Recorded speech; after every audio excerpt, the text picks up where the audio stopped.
اللہ تعالیٰ نے جو انسان پیدا کیے ہیں ان کے مزاج مختلف ہیں۔ ان میں کچھ لوگ ہوتے ہیں جو قوی ہوتے ہیں ارادے کے، جو فیصلہ کر لیا ڈٹ گئے۔ کچھ لوگوں میں وہ قوت ارادی اتنی مضبوط نہیں ہوتی، وہ ادھر ادھر سوچتے رہتے ہیں۔ کچھ لوگ جسمانی طور پر بہت توانا ہوتے ہیں، کچھ لوگ جسمانی طور پر پیدائشی طور پر کمزور ہوتے ہیں۔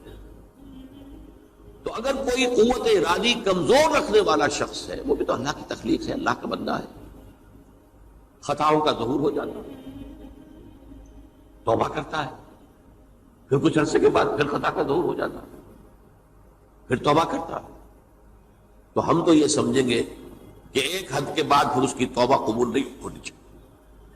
لیکن حدیث سنیے، وعن ابی ہریرہ رضی اللہ تعالی عنہ قال قال رسول اللہ صلی اللہ علیہ وسلم ان عبدا اذنب ذنبا، یقیناً ایک بندہ جو ہے وہ ایک گناہ کرتا ہے، فقال، پھر وہ کہتا ہے رب، اے میرے پروردگار، اذنبت فاغفر لی، مجھ سے گناہ ہو گیا ہے، مجھے معاف فرما دے۔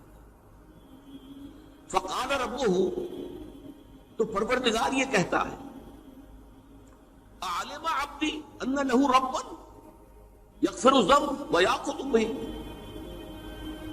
میرا یہ بندہ یہ جانتا ہے کہ اس کا ایک رب ہے جو گناہ معاف بھی کر سکتا ہے اور سزا دے بھی سکتا ہے۔ کیا معنی ہوئے؟ گناہ اس نے کیا ہے لیکن جانتا ہے اللہ کو کہ وہ معاف بھی فرما سکتا ہے، تبھی تو وہ اللہ سے معافی کی درخواست کر رہا ہے۔ اس کے اس جاننے کی بنیاد پر، اس کے اس علم کی بنیاد پر، اس کے اس ایمان کی بنیاد پر فرمایا غفرت لعبدی، میں نے اپنے بندے کو معاف کر دیا۔ ثم مکث ما شاء اللہ، پھر وقت گزرا جتنا کہ اللہ نے چاہا۔ ثم اذنب ذنبا، پھر اس سے گناہ ہو گیا۔ فقال رب اذنبت ذنبا فاغفر، پھر کہتا ہے پروردگار مجھ سے گناہ ہو گیا، پھر مجھے معاف فرما دے۔ فقال ربہ، اللہ فرماتا ہے علم عبدی ان له ربا یغفر الذنب ویأخذ بہ، میرا بندہ ہے نا جو جانتا ہے کہ اس کا ایک رب ہے، ایمان باللہ اس کے اندر ہے، تبھی تو پکار رہا ہے، اور یہ بھی جانتا ہے کہ وہ گناہ معاف بھی کر سکتا ہے اور چاہے تو پکڑ بھی سکتا ہے، سزا بھی دے سکتا ہے۔ تو فرمایا، اللہ تعالیٰ فرماتے ہیں میں نے فرمایا کہ میں نے معاف کر دیا۔ ثم مکث ما شاء اللہ، پھر ایک عرصہ گزرا اس کے بعد، ثم اذنب ذنبا، پھر اس نے گناہ کیا۔ قال رب اذنبت ذنبا آخر، اس نے کہا پروردگار میں نے تو پھر ایک اور گناہ کر دیا، فاغفر لی، مجھے بخش دے۔ فقال علم عبدی ان له ربا یغفر الذنب ویأخذ بہ، میرا بندہ جانتا ہے نا کہ اس کا ایک رب ہے جسے وہ پکار رہا ہے، کیوں وہ جانتا ہے کہ اسے اختیار حاصل ہے کہ چاہے تو بخش دے اور چاہے تو پکڑ لے۔ اس کے اس علم، اس ایمان کی بنیاد پر میں نے اسے معاف کر دیا۔ ایک اور حدیث، میں نے چونکہ اس گفتگو کے لیے ان احادیث کا تفحص کیا ہے، یہ تو بہت ہیں حدیثیں، میں نے ان میں سے کچھ چنی ہیں۔ ہمارے بعض واعظ ناصح وہ بھی کسی شخص کو روکتے رہے، برائیوں سے روکتے رہے، نہیں رکتا، تو کہیں غصے میں آ کے اللہ تجھے کبھی معاف نہیں کرے گا۔ یہ کتنا بڑا جرم ہے، اس کا اندازہ کیجئے اس حدیث سے۔ تو میرے بندے کو میری رحمت سے مایوس کر رہے ہیں، کتنا بڑا جرم ہے، اس کا اندازہ کیجئے۔ یہ مسلم شریف کی روایت ہے، عن جندب، حضرت جندب رضی اللہ تعالی عنہ سے، ان رسول اللہ صلی اللہ علیہ وسلم حدث، کہ اللہ کے رسول صلی اللہ علیہ وسلم نے ایک واقعہ بیان کیا، ان رجلا قال، کہ ایک شخص نے یہ کہا، واللہ لا یغفر اللہ لفلان، کہ خدا کی قسم اللہ تعالیٰ فلاں شخص کو کبھی معاف نہیں کرے گا۔ وَأَنَّ اللَّهَ تَعَالَى قَالَ، اس پر اللہ تعالیٰ نے یہ فرمایا منزل الذی یتعالی علیہ، یہ کون ہے جو میرے اوپر حکومت کرنے والا آ گیا، جو میری طرف سے حکم لگا رہا ہے کہ میں کبھی معاف نہیں کروں گا؟ منزل الذی، کون ہے وہ شخص، الذی یتعالی علیہ انی لا اغفر لفلان، کہ میں فلاں شخص کو کبھی معاف نہیں کروں گا، قد غفرت لفلان، اس کو تو میں نے معاف کر دیا، واحبطت عملہ، اس شخص کے تمام اعمال میں نے ضائع کر دیے کہ تم نے میرے بندے کو مایوس کیا۔ یہ ہے جرم کی انکار۔ تو توبہ کی دعوت دیتے رہو، توبہ کے لیے لوگوں کو آمادہ کرتے رہو، توبہ جو ہے اس کے لیے ترغیب دیتے رہو، اللہ تعالیٰ معاف فرمانے والا۔ میں آخری حدیث سنا رہا ہوں، یہ تو بہت ہی عجیب حدیث ہے اور متفق علیہ، یہ بخاری اور مسلم دونوں میں۔ حضرت ابو سعید الخدری رضی اللہ تعالی عنہ جو ہے وہ اس کے راوی ہیں۔ حضور نے فرمایا کانا فی من کانا قبلکم رجل قتل 99 نفسا، تم سے پہلے جو امت تھی بنی اسرائیل، گویا کہ ان کا ذکر ہے، اس میں ایک آدمی ایسا تھا جس نے 99 قتل کیے تھے۔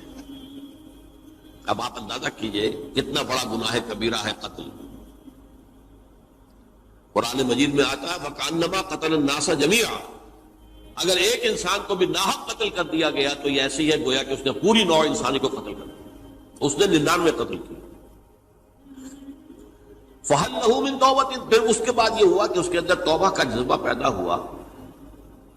فَسَأَلَ عَنْ أَعْلَمِ أَهْلِ الْأَرْضِ، تو اس نے پھر سوال کیا، لوگوں سے پوچھا کہ زمین میں رہنے والوں میں کون سب سے بڑا عالم ہے؟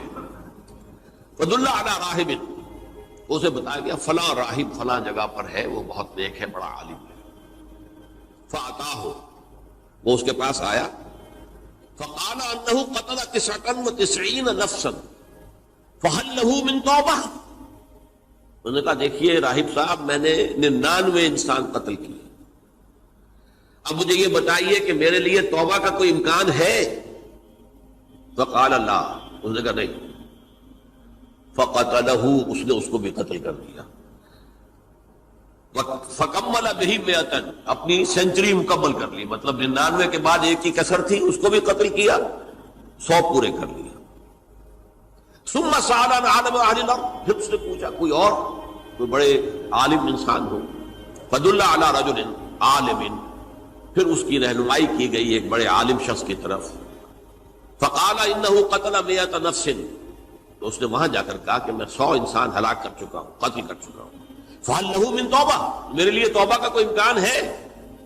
فَقَالَ نَعَمْ، کیوں نہیں، 100 قتل کیے تب بھی کیا ہے، توبہ کا راستہ دروازہ کھلا ہوا، مَا لَمْ يُغَرْغِرْ، جب تک کہ وہ گھنگرو نہیں بج رہا اس وقت تک تمہارے توبہ کا دروازہ کھلا ہوا ہے۔ فرمایا نعم، وَمَن يَحُولُ بَيْنَهُ وَبَيْنَ التَّوْبَةِ، تمہاری توبہ کے درمیان اور تمہارے درمیان کون حائل ہو سکتا ہے؟ توبہ کا دروازہ کھلا ہے۔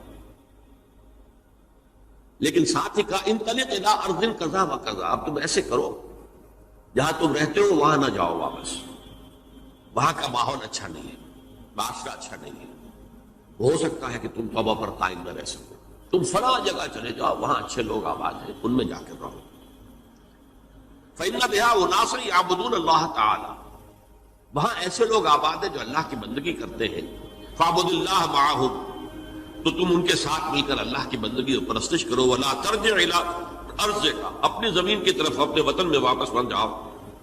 فإنها ارض سوء، وہ بری جگہ ہے۔ فانطلقا، تو وہ چل پڑا، ہجرت کر رہا ہے، اس جگہ جا رہا ہے جہاں کا راہب نے بتایا تھا۔ حتی اذا نصف الطریق، جب آدھا راستہ اس نے پورا کر لیا، اتاہ الموت، موت آ گئی۔ فاختصمت فیہ ملائکۃ الرحمت و ملائکۃ العذاب، اب وہ جہنم کے فرشتے بھی آ گئے اس کی جان قبض کرنے کو، اور جنت کے بھی آ گئے۔ فقالت ملائکۃ الرحمہ، رحمت والے جو فرشتے ہیں جنت والے، انہوں نے کہا جا تائبا مقبلا بقلبہ للہ تعالی، یہ شخص توبہ کر کے اللہ تعالیٰ کی طرف ہجرت کر رہا تھا، اس لیے اس کی نیت کی بنیاد پر اب یہ جنتی ہے، لہذا اس کی روح ہم قبض کریں۔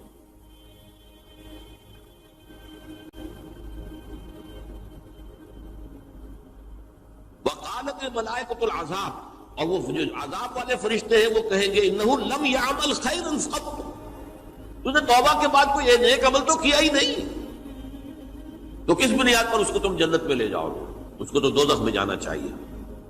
فَأَتَاهُ مَلَكٌ فِي صُورَةِ الْآدَمِيِّ، تو ان کے پاس اللہ نے ایک اور فرشتے کو بھیج دیا آدمی انسانی شکل کے اندر، فَجَعَلُوهُ بَيْنَهُمْ، تو ان فرشتوں نے کہا بھائی ہمارا فیصلہ کرا دو، اس کی روح ہم لینا چاہتے ہیں یا ہم لینا چاہتے ہیں، انہیں حکم بنا دیا۔ فَقَالَ قِيسُوا مَا بَيْنَ الْأَرْضَيْنِ فَإِلَىٰ أَيَّتِهِمَا كَانَ أَقْرَبُ، کہ تم فاصلہ ناپ لو جہاں سے وہ چلا ہے اور جہاں جا رہا تھا اور یہاں اس کی موت ہو رہی ہے، تو کون سا فاصلہ زیادہ ہے؟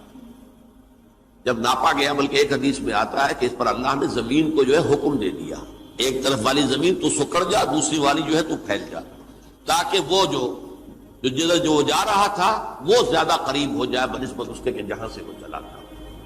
تو اس فیصلے پر پھر جو فرشتے تھے جو کہ رحمت کے فرشتے تھے وہ اس بندے کو لے گئے جنت کی۔